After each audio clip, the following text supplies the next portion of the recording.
we'll have 2 Schlitz lights. Everyone by jumping out to a quick 10-0 lead over intrastate rival Cleveland.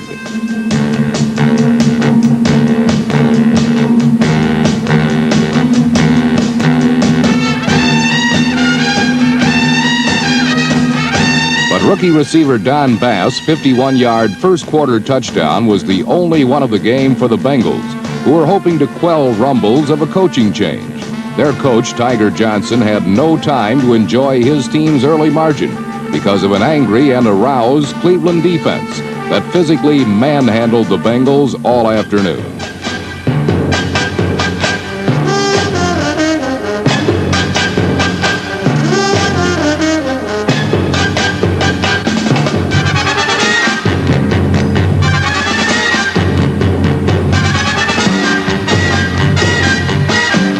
While the Browns' defense excelled, the attack had trouble putting points on the board.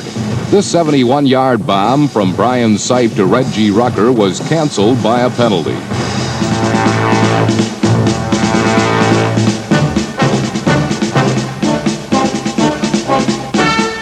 It wasn't until late in the third quarter that the Browns' offense came alive with another long-distance strike from Sipe to Rucker as the catalyst.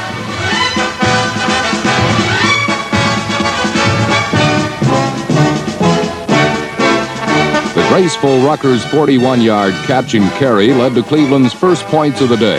A field goal, and the very next time they had the ball, the Sipe to Rucker combo burned the Bengals again. Rucker virtually stealing the ball from Lewis Breeden for the touchdown that tied the game.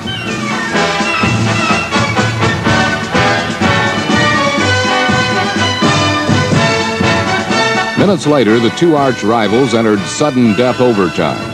With everything going their way now, Cleveland won the coin toss, and on the opening kickoff, rookie running back Larry Collins, number 23, turned potential disaster into the play that decided the ball game.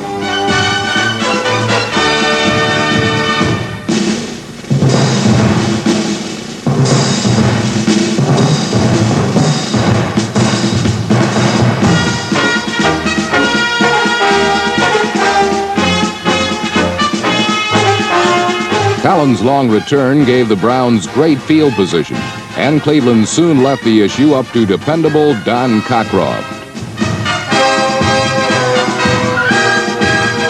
The NFL's all-time leader in field goal accuracy did not disappoint, calmly kicking the winner that gave new coach Sam Rutigliano and his Browns an exciting second straight victory.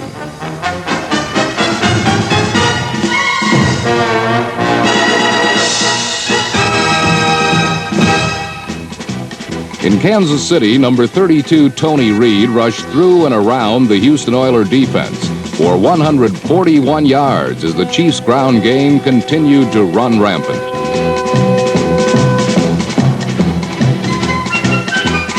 They totaled 261 yards rushing against the Oilers, outplayed them for most of the game, and led 17-6 entering the final period. For 3 quarters, Coach Marv Levy's wing T offense baffled the Oilers. But in the last quarter, Houston's vaunted 3-4 defense, led by number 52 linebacker Robert Brazile, shut off the run and shut out the Chiefs the rest of the way. Rookie sensation Earl Campbell's 2 short fourth-quarter touchdowns caught Kansas City from behind as Houston won its first of the season, 20-16.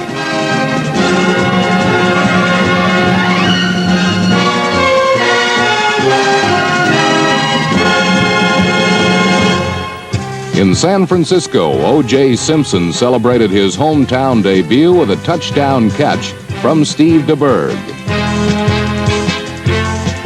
But the first-year quarterback had another tough day, throwing 3 interceptions for the second straight game. The last came when his team was protecting a fragile 4-point lead late in the final period.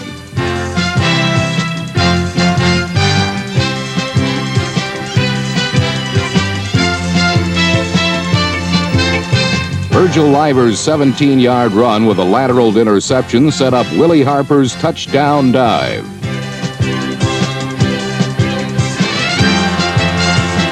For For Walter Payton's unsung running mate, it was the second game-winning touchdown in 2 games. As for the celebrated duel between super runners, O.J. easily beat Walter Payton 108 yards to 62. But the Bears prevailed in the football game 20-16.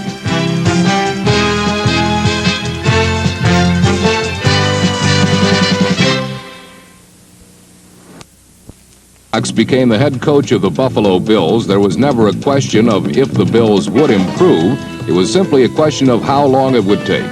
Against the New York Jets last week, Buffalo seemed ahead of schedule.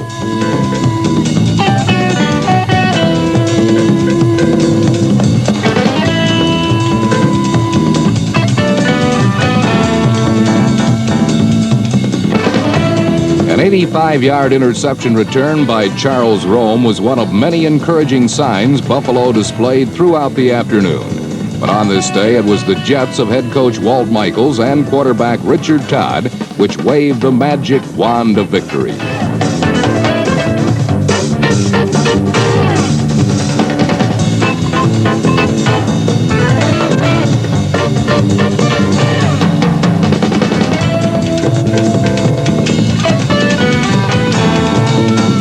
Derek Gaffney's escape was but one of 3 New York touchdowns Todd materialized through the air. The other 2 went to Jerome Barkham as the Jets pulled out victory in the final minute of play.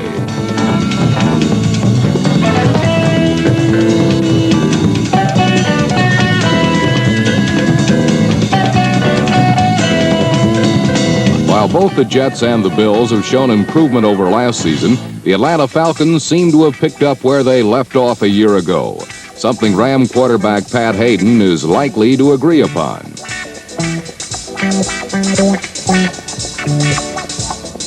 While the Falcon defense is as effective as ever, their offense still wears their look of last season, and that's a scary masquerade, especially against a team of headhunters like the Rams.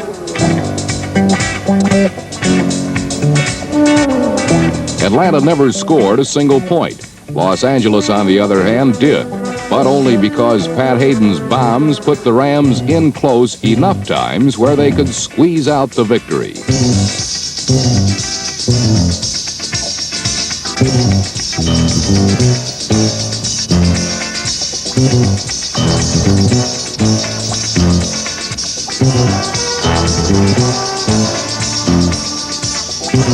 Atlanta turned back Los Angeles 6 times inside their own 3-yard line. But when running back Cullen Bryant found the one tiny crease in the Falcon goal line, Atlanta experienced one of those nightmares they had hoped ended last year. This time, 10-0.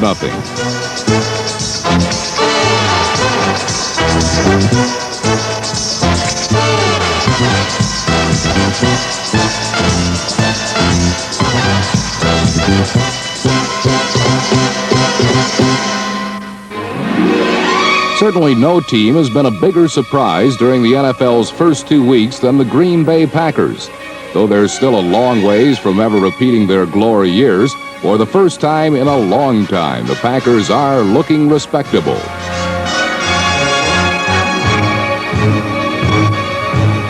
Against the Saints last week, Green Bay's defense kept the New Orleans attack subdued, while their offense debuted a potent combination in number 17, David Whitehurst, and number 80, James Lofton.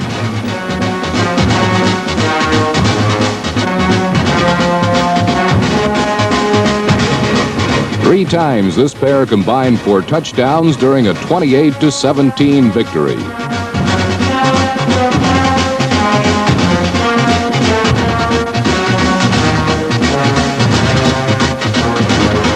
Such early progress marks the most encouraging signs this program has experienced since Bart Starr became head coach. And if only for the first 2 weeks, football has become fun again in Green Bay, Wisconsin.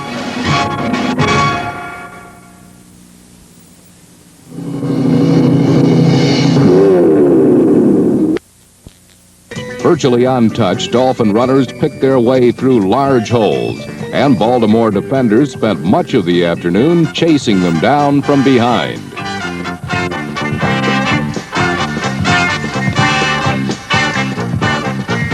4 different Miami ball carriers combined for a gaudy 292 yards rushing and encouraged